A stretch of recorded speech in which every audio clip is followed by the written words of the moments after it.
Alhamdulillah,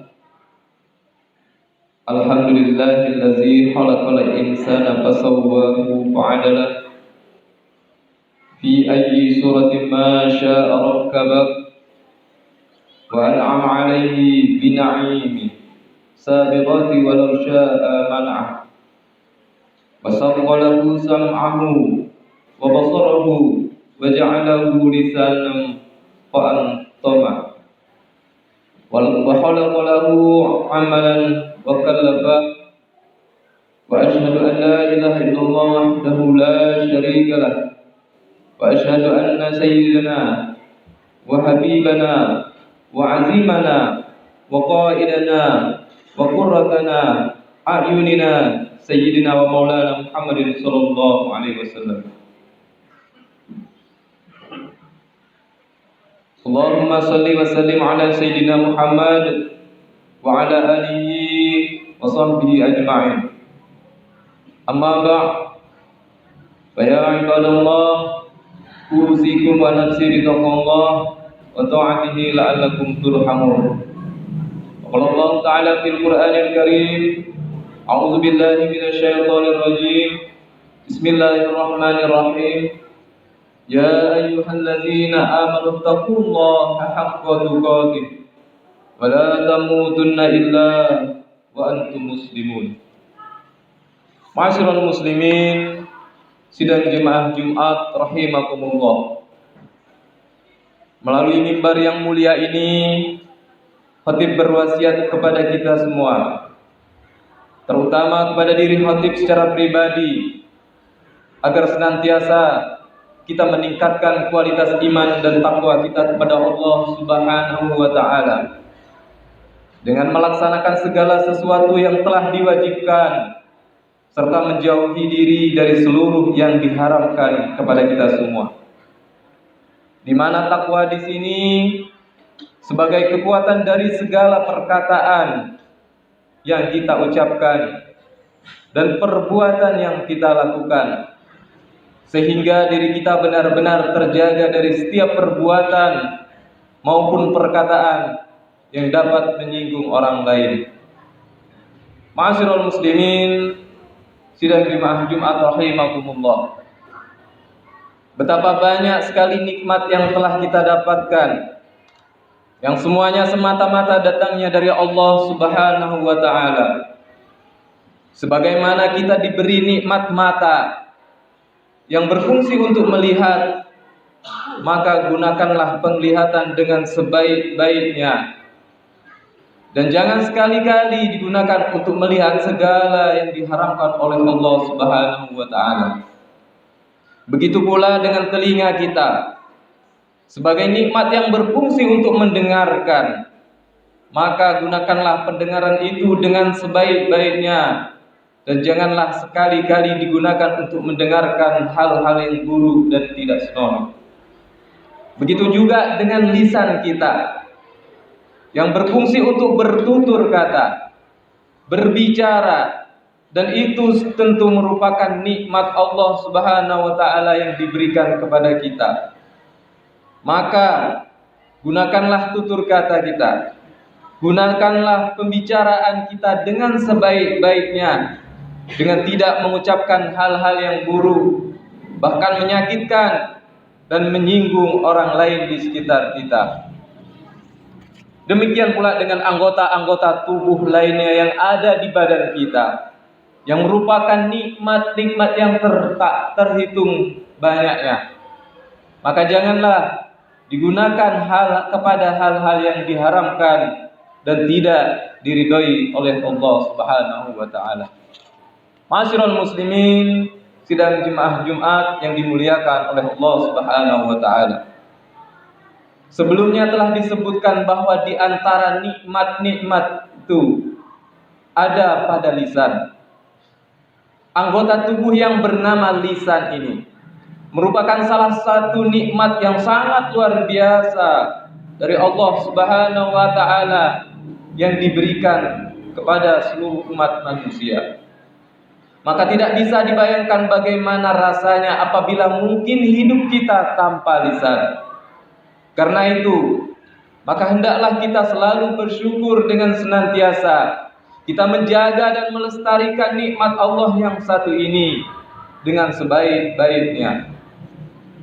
Lisan bukan sekedar anugerah, tetapi juga lisan adalah jalan keselamatan. Jika kita mampu menjaga lisan, tentu kita menjadikan lisan ini sebagai jalan kebaikan.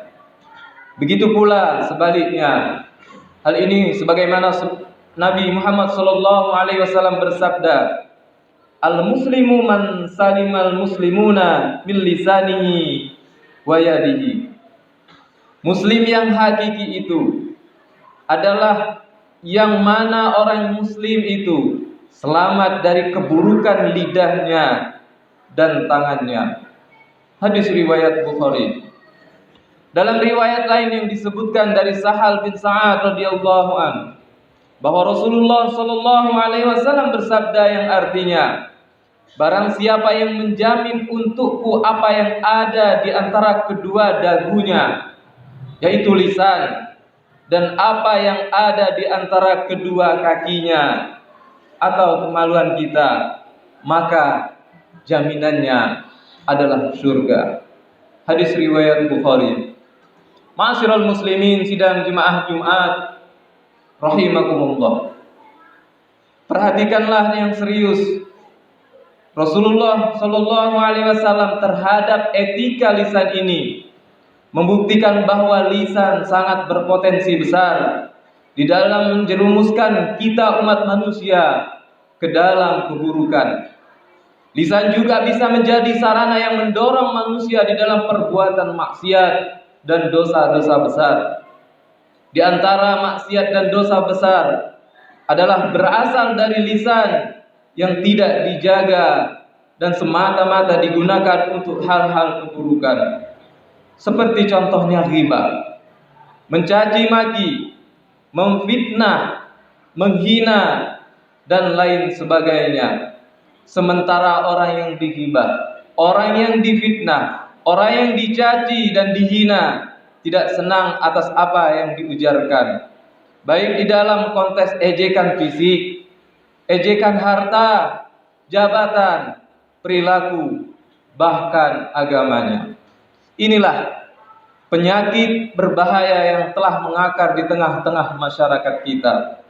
Padahal di dalam Al-Quran Allah Subhanahu wa Ta'ala mengharamkan hal tersebut, dan bahkan digambarkan bahwa orang yang senang melakukannya seperti orang yang makan bangkai saudaranya sendiri. Sebagaimana Allah Subhanahu wa Ta'ala berfirman, "Ya ayyuhalladzina amanu jtanibu katsiran minadh-dhanni inna ba'dadh-dhanni ismu wa la tajassasu wa la yaghtab ba'dukum ba'dha ayuhibbu ahadukum ay ya'kula lahma akhihi maitan fakarihtumuhu wattaqullaha innallaha tawwabur rahim." Yang artinya, hai orang-orang yang beriman, jauhilah dari kebanyakan berburuk sangka atau curiga, karena sebagian dari berburuk sangka itu adalah perbuatan dosa. Dan janganlah kamu mencari-cari kesalahan orang lain, dan juga janganlah kamu menggunjingkan, mencaci maki satu sama lain. Adakah seseorang di antara kamu yang suka memakan daging saudaranya yang sudah mati? Maka tentulah kamu merasa jijik kepadanya, dan bertawakallah kepada Allah Subhanahu wa Ta'ala. Sesungguhnya Allah Maha Penerima Taubat, lagi Maha Penyayang. Quran Surah Al-Hujurat ayat 12. Ma'asyiral muslimin sidang jemaah Jumat rahimakumullah. Melalui ayat ini Allah Subhanahu wa Ta'ala berpesan kepada kita semua agar supaya hendaknya lebih kita berhati-hati ketika kita menggunakan lisan kita. Ada sebuah pepatah yang mengatakan, mulutmu adalah harimaumu. Ini menunjukkan bahwa betapa bahayanya lisan ketika kita tidak pandai di dalam menjaganya. Oleh karena itu, meski lisan hanyalah bagian anggota tubuh yang kecil, tetapi akan mengakibatkan sesuatu yang sangat luar biasa, terlebih apabila manusia tidak menggunakan dengan sebaik-baiknya, maka akan menimbulkan masalah yang sangat besar sehingga jarang disadari bahwa kesalahan-kesalahan yang dilakukannya oleh lisan berpotensi sebagai penyebab dosa-dosa besar yang lainnya.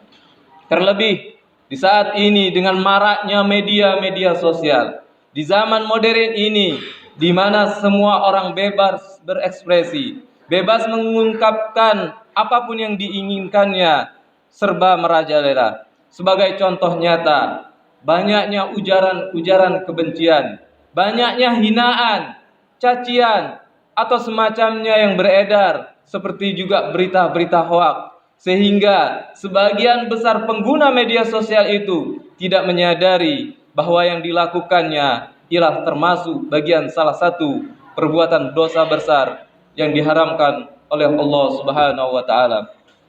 Rasulullah sallallahu alaihi wasallam bahkan bersabda, "Man kana yu'minu billahi wal yaumil akhir falyaqul khairan aw liyasmut." Barang siapa yang beriman kepada Allah dan hari akhir, maka hendaklah ia berkata yang baik atau lebih baik diam. Muttafaqun alaih.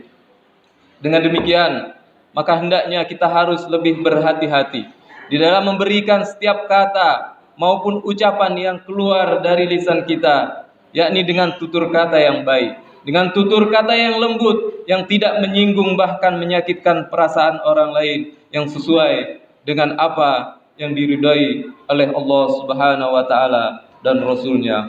Ma'asyiral muslimin, sidang Jumat rahimakumullah. Mudah-mudahan khutbah singkat ini dapat bermanfaat di dalam kehidupan kita sehari-hari, sehingga kita selalu menjaga lisan kita untuk selalu berkata-kata yang bermanfaat, berkata-kata yang lemah lembut, yang bijak, santun, ramah, dan penuh kearifan, yang mana apabila itu terlaksana, maka kita bisa merawat perdamaian, bukan hanya perdamaian di antara kita sesama kita, bahkan perdamaian dunia akan terwujud apabila kita bisa saling berkata dengan lemah lembut, berkata baik antar sesama kita. Ma'asyiral muslimin, sidang Jumat rahimakumullah.